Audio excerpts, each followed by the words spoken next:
warahmatullahi wabarakatuh. Bertemu lagi dengan saya, Musyarofa, mahasiswi YIN Syekh Nurjati Cirebon, jurusan Tadris Bahasa Indonesia semester 5. Pada kesempatan kali ini, saya akan membahas mengenai teks prosedur untuk jenjang SMA, MA, SMU, dan SMK.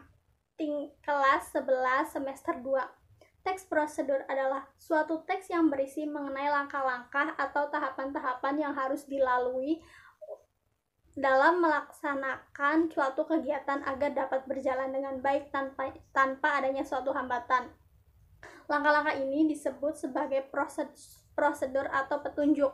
Dalam kehidupan sehari-hari, tentunya kalian secara sadar atau tidak sadar kalian telah menerapkan teks prosedur. Contohnya ketika kalian ingin membuat mie instan, membuat kopi, membuat susu, tentunya ada langkah-langkah yang harus kalian lakukan sebelum menikmati makanan dan minuman tersebut.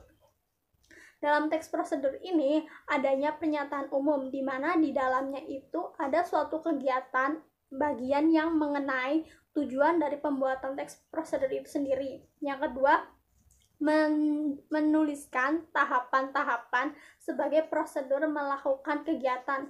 Penjelasan mengenai langkah-langkah dilakukan secara berurutan berdasarkan suatu urutan yang runtut dan tidak bisa dirubah. Jadi melakukannya dari yang awal sampai hingga tahap akhir. Nah, dalam teks prosedur ini terdapat beberapa struktur.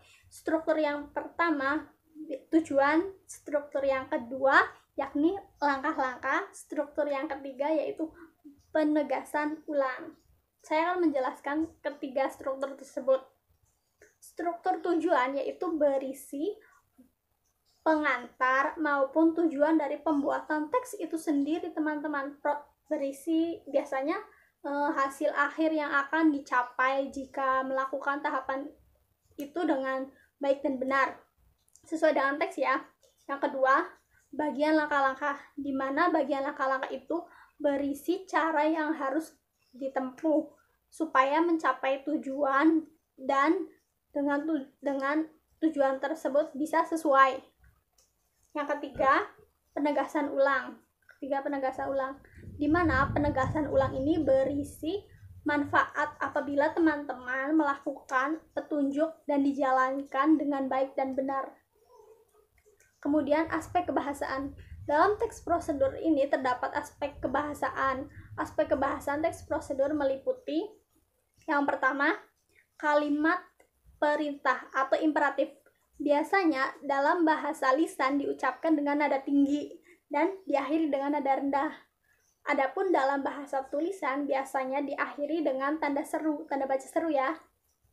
Kemudian banyak menggunakan kata-kata atau teknis atau istilah yang berkaitan dengan topik yang sedang dibahas. Jadi ada kata-kata tertentu mengenai teks tersebut yang sedang dibahas. Yang ketiga, menggunakan konjungsi. Konjungsi kan seperti yang kalian tahu, kata penghubung. Dan adanya partikel yang bermaknaan penambahan. Yang keempat, banyak menggunakan pernyataan persuasif, yaitu ajakan. Jadi dalam teks tersebut mengajak para pembaca atau penonton untuk melakukan tindakan yang diinginkan. Sekian pemaparan dari saya, kurang dan lebihnya mohon maaf. Wabillahi taufiq wal hidayah. Wassalamualaikum warahmatullahi wabarakatuh.